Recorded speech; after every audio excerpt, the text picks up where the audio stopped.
कैसे बना शेर माँ दुर्गा की सवारी। माँ दुर्गा आदि शक्ति देवी पार्वती का ही प्रतिरूप है। देवी पार्वती हिमालय राजा की पुत्री थी। बचपन में ही उन्होंने भगवान शिव को अपना पति चुन लिया था, अतः वह सदा उनकी भक्ति और आराधना में लीन रहती थी। विवाह योग्य होने पर भोले शंकर को पति के रूप में पाने की कामना में वह एक ऊंचे पर्वत पर जाकर तप करने लगी। वहां उन्होंने कई वर्षों तप किया। उनके तप से प्रसन्न होकर शिवजी ने उन्हें दर्शन दिया और स्वयं पति के रूप में प्राप्त करने का वरदान दिया।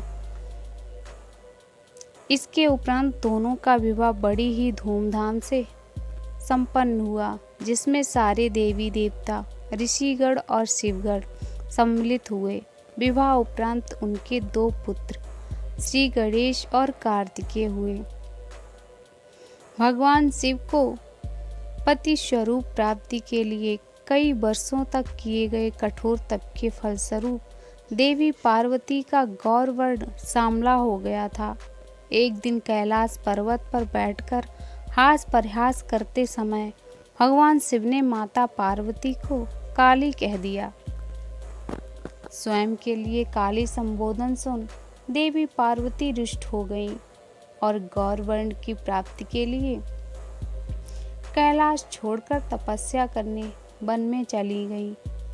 वन में एक वृक्ष के नीचे बैठकर वे कठोर तप करने लगी। इस बीच एक दिन एक भूखा शेर भटकते हुए वहां आ पहुंचा।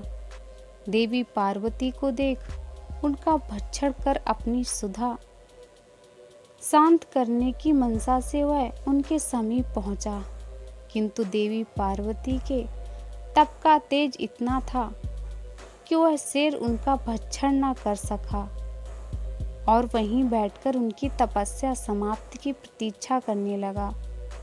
माता पार्वती को तप करते हुए कई वर्ष बीत गए। इतने वर्षों तक वह शेर वहीं उनके समीप बैठा रहा। एक क्षण को भी वह अपने स्थान से नहीं हिला। अंततः देवी पार्वती के तप से प्रसन्न होकर शिवजी ने उन्हें दर्शन दिए और गौरवर्ण का वरदान प्रदान किया। वरदान प्राप्ति उपरांत शिवजी के निर्देशानुसार देवी पार्वती गंगा के तट पर पहुंची। गंगा में स्नान उपरांत उनके भीतर का काला स्वरूप देवी के रूप में बाहर निकल गया और उन्हें गौरवर्ण प्राप्त हुआ। तब से उन्हें माँ गौरी भी कहा जाता है। उनके काले स्वरूप को देवी कौशिकी कहा जाता है।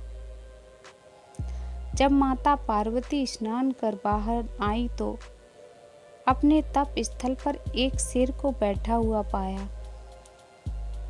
बाद में उन्हें ज्ञात हुआ कि उनका भक्षण करने आए शेर ने उन्हें अपना ग्रास नहीं बनाया और इतने वर्षों तक उनके समीप बैठा रहा। इस तरह वह भी उनके तप में सम्मिलित रहा। प्रसन्न होकर वर्षों तक तप में साथ देने वाले शेर को उन्होंने अपना वाहन बना किया। तब से ही माँ दुर्गा का वाहन शेर है और उन्हें माँ शेरावाली भी कहा जाता है। द्वितीय कथा। इस कथा का उल्लेख स्कंद पुराण में मिलता है। इसके अनुसार भगवान शिव और माता पार्वती के पुत्र कार्तिकेय और राक्षस तारक तथा और उनके 2 भाइयों सिंहमुखम और सुरापद्मन के मध्य एक बार युद्ध हुआ, जिसमें कार्तिकेय ने उन्हें पराजित कर दिया। पराजय उपरांत सिंहमुखम कार्तिकेय से क्षमा याचना करने लगा। कार्तिकेय ने उसे क्षमा शेर बना दिया और माँ दुर्गा के वाहन बनने का आशीर्वाद दिया। तब से सिंहमुखम शेर के रूप में माँ दुर्गा की सवारी है।